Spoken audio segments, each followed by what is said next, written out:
नमस्कार विद्यार्थी मित्रांनो, येणाऱ्या टेट एक्झाम 2025साठी कोणते विद्यार्थी पात्रधारक आहेत?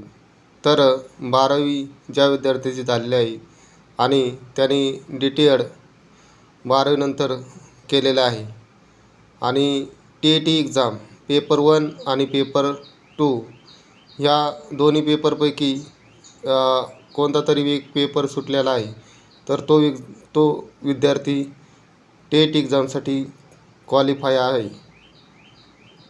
क्लास पेपर फर्स्टसाठी क्लास 1 to 5 तो क्वालिफाईंग आणि पेपर सेकंड 6 to 8 क्वालिफाईंग.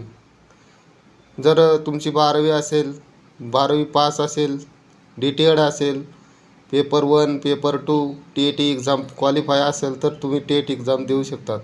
आणि ज्या विद्यार्थ्याची ग्रॅज्युएशन झालेलं आहे, BA BSc ज्या विद्यार्थ्याची झालेली आहे आणि प्लस BEd केलेलं आहे, तर असे विद्यार्थी पेपर सेकंड देऊ शकतात. पेपर सेकंड जर क्वालिफाय नसेल, पेपर सेकंडमध्ये क्लास कोणते येतात, 6 आणि 8 येतात. जर पेपर सेकंड क्वालिफाय नसेल तर तो विद्यार्थी काय करू शकतो? जर त्याचं ग्रॅज्युएशन आहे, BEd आहे, तर असा विद्यार्थी 9th आणि 10th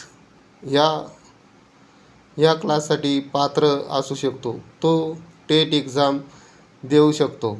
आणि जो विद्यार्थी त्याचे BSc आहे, परत BA आहे, ग्रॅज्युएशन आहे, त्यानंतर त्यांनी मास्टर डिग्री केलेली आहे, पोस्ट ग्रॅज्युएशन केलेलं आहे, तर असा विद्यार्थी तो जर पेपर सेकंड क्वालिफाय असेल, 6 8 plus 9th and 10th class, परत 11th and 12th क्लास, 6वी 8वी 9वी 10वी 11वी 12वी असे क्लासनुसार तो एक्झाम देऊ शकतो आणि टेटसाठी क्वालिफाय होऊ शकतो.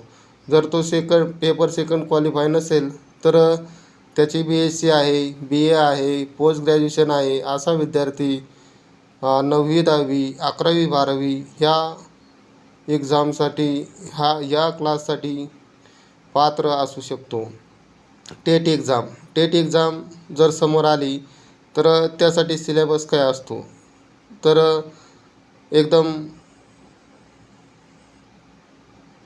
एकदम इझी आहे. तर त्या एक्झामसाठी मार्क्स 200 मार्काचा हा ऑनलाईन एक्झाम पेपर आहे.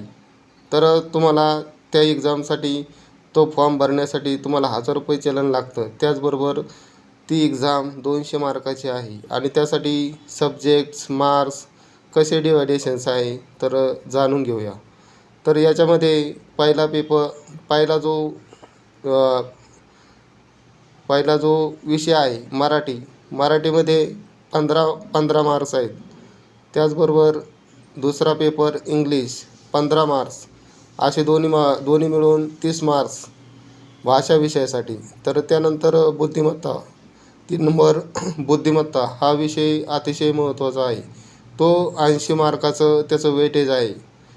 आणि त्याचबरोबर 4 नंबरला आहे बाल्यमानसशास्त्र. बाल्यमानसशास्त्रासाठी आपण जो DTED BEd या परीक्षेसाठी 2 वर्षासाठी जो अभ्यासक्रम केलेला आहे, तोच त्याच्यामध्ये तेच रिपिटेशन तेच क्वेश्चन्स विचारलेले असतात. ते 30 मार्कासाठी आहे.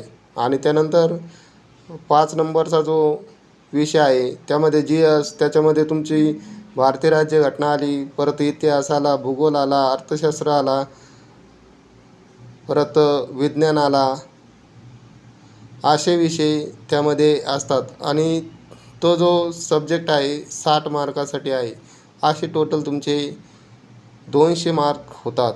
तर येणाऱ्या एक्झामसाठी कोण क्वालिफाय आहे, कोण डिस्क्वालिफाय आहे, ह्यानुसार आपण कशामध्ये बसतो, तर आपण त्याचा विचार करून ह्या एक्झामसाठी तयारीला लागायचं आहे.